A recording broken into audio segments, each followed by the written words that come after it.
بسم اللہ الرحمن الرحیم۔ لفظوں کا کھیل، اردو الفاظ کی مشق نمبر 20۔ آج ہم یہ الف یا کے ساتھ مختلف حروف لگا کر نئے الفاظ بنائیں گے۔ تو آئیے ہم اپنی مشق نمبر 20 کا آغاز کرتے ہیں۔ یہ اور الف ہے۔ اگر ہم یہ اور الف کو اکٹھا لکھیں تو اس کی شکل اس طرح کی ہوگی اور ہم اسے پڑھیں گے یہ الف یا۔ اور اگر ہم یہ الف یا کے ساتھ پے لگائیں گے تو ہم اسے پڑھیں گے یہ الف یا پے یا پ۔ یہ الف یا پے یا پ۔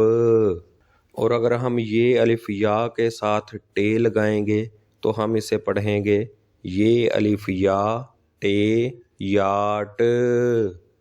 یہ الف یا ٹے یا ٹ۔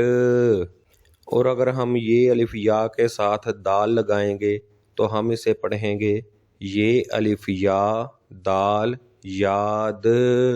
یہ الف یا دال یا د۔ اور اگر ہم یہ الف یا کے ساتھ رے لگائیں گے تو ہم اسے پڑھیں گے یہ الف یا رے یا ر۔ یہ الف یا رے یا ر۔ اور اگر ہم یہ الف یا کے ساتھ زے لگائیں گے تو ہم اسے پڑھیں گے یہ الف یا زے یا ز۔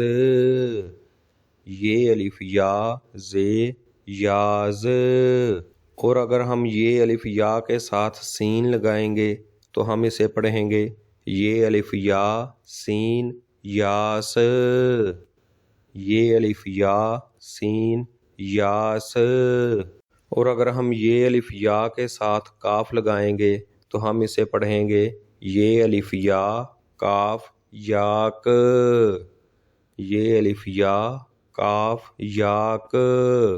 اور اگر ہم یہ الف یا کے ساتھ لام لگائیں گے تو ہم اسے پڑھیں گے یہ الف یا لام یا ل۔ یہ الف یا لام یا ل۔ اور اگر ہم یہ الف یا کے ساتھ میم لگائیں گے تو ہم اسے پڑھیں گے یہ الف یا میم یام۔ یہ الف یا میم یام۔ اور اگر ہم یہ الف یا کے ساتھ نون لگائیں گے تو ہم اسے پڑھیں گے یہ الف یا نون یان۔ یہ الف یا نون یان۔ آئیے ایک بار پھر مشق نمبر 20 کی پریکٹس کرتے ہیں۔ یہ الف یا پے یا پ۔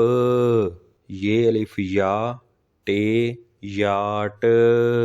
یہ الف یا دال یا د۔ یہ الف یا رے یا ر۔ یہ الف یا زے یا ز۔ یہ الف یا سین یا س۔ یہ الف یا کاف یا ک۔ یہ الف یا لام یا ل۔ یہ الف یا میم یام۔ یہ الف یا نون یان۔ ایسی مزید ویڈیوز کے لیے چینل لفظوں کا کھیل کو لائک، شیئر اور سبسکرائب کریں۔